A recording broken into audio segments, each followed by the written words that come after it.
السلام علیکم پیارے ناظرین، آج ہم آپ کو ایسا واقعہ سناتے ہیں جو کہ آپ نے کبھی کم نہیں سنا ہوگا۔ آپ کا بھی دشمن ہے، وہ ہمارا بھی دشمن ہے۔ اس واقعے کو سننے کے لیے ہمارے ساتھ جڑے رہیے۔ ابلیس کیا تھا اور کیا ہو گیا؟ ابلیس، جس کو شیطان کہا جاتا ہے، یہ فرشتہ نہیں تھا بلکہ جن تھا جو آگ سے پیدا ہوا تھا، لیکن یہ فرشتے کے ساتھ ساتھ ملا جلا رہتا تھا اور دربار خداوند میں بہت ہی مقرب اور بڑے بڑے بلند درجات و مرتبات سے سرفراز تھا۔ حضرت کعب احبار رضی اللہ تعالیٰ عنہ کو بیان ہے کہ ابلیس 40,000 برس تک جنت کا خزانچی رہا اور 80,000 برس تک ملائکہ کے ساتھی رہا اور 20,000 برس تک ملائکہ کو واعظ سناتا رہا اور 30,000 برس تک مقربین کا سردار رہا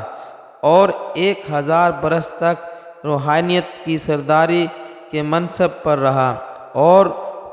14,000 برس تک عرش کا طواف کرتا رہا، اور پہلے آسمان میں اس کا نام عابد اور دوسرے آسمان میں زاہد اور تیسرے آسمان میں عارف اور چوتھے آسمان میں ولی اور 5ویں آسمان میں تقی اور 6 آسمان میں خازان اور 7ویں آسمان میں عزازیل تھا،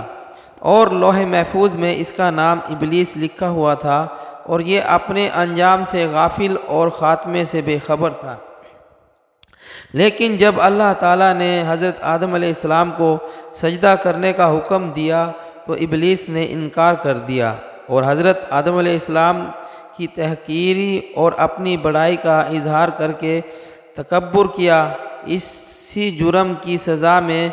خداوند عالم نے اس کو مردود بارگاہ کر کے دونوں جہانوں میں معلوم فرما دیا اور اس کی پیروی کرنے والوں کو جہنم میں عذاب نار کا سزاوار بنا دیا۔ چنانچہ قرآن مجید میں ارشاد ربانی ہوا کہ ترجمہ کنز الایمان، فرمایا کس چیز نے تجھے روکا کہ تو نے سجدہ نہ کیا جب میں نے تجھے حکم دیا تھا؟ بولا میں اس سے بہتر ہوں، تو نے مجھے آگ سے بنایا اور اسے مٹی سے بنایا، فرمایا تو یہاں سے اتر جا، تجھے نہیں پہچانتا کہ یہاں رہ کر غرور کرے، نکل، تو ہے ذلت والوں میں۔ بولا مجھے فہرست دے اس دن تک کہ لوگوں اٹھائے جائیں۔ فرمایا تجھے مہلت ہے۔ بولا تو قسم اس کی کہ تو نے مجھے گمراہ کیا، میں ضرور تیرے سیدھے راہ پر ان کی طاق میں بیٹھوں گا، پھر ضرور میں ان کے پاس آؤں گا، ان کے آگے اور پیچھے، دائیں اور بائیں سے، اور تو ان میں اکثر کو شکر گزار نہ پائے گا۔ فرمایا یہاں سے نکل جا، رد کیا گیا روندا ہوا، ضرور جو ان میں سے تیرے کہے پر چلا میں تم میں سے سب سے جہنم بھر دوں گا۔ درس سبق: قرآن مجید کی اس عجیب واقعے میں عبرتوں اور نصیحتوں کی بڑی بڑی اور تابندہ تجلیاں ہیں، اس لیے اس واقعے کو خداوند قدوس نے مختلف الفاظ میں اور معتدد کے ساتھ قرآن مجید کے 7 مقامات میں بیان فرمایا ہے، یعنی سورہ بقرہ، سورہ اعراف، سورہ حجر، سورہ بنی اسرائیل، سورہ کاف، سورہ طٰہٰ، سورہ صاد میں اس دل ہلا دینے والے واقعے کا تذکرہ مذاکرہ ہے، جس سے مندرجہ ذیل حقائق کا درس ہدایت ملتا ہے۔ اس سے ایک بہت بڑا درس ہدایت تو یہ ملتا ہے کہ کبھی ہرگز اپنی عبادتوں اور نیکیوں پر گھمنڈ اور غرور نہیں کرنا چاہیے، اور کسی گناہ گار کو اپنی مغفرت سے کبھی مایوس نہیں ہونا چاہیے، کیونکہ انجام کیا ہوگا اور خاتمہ کیسا ہوگا عام بندوں کو اس کی کوئی خبر نہیں، اور نجات و فلاح کا دار و مدار در حقیقت خاتمہ بالخیر ہی ہے۔ بڑے سے بڑا عابد اگر اس خاتمے بالخیر نہ ہو تو وہ جہنمی ہوگا، اور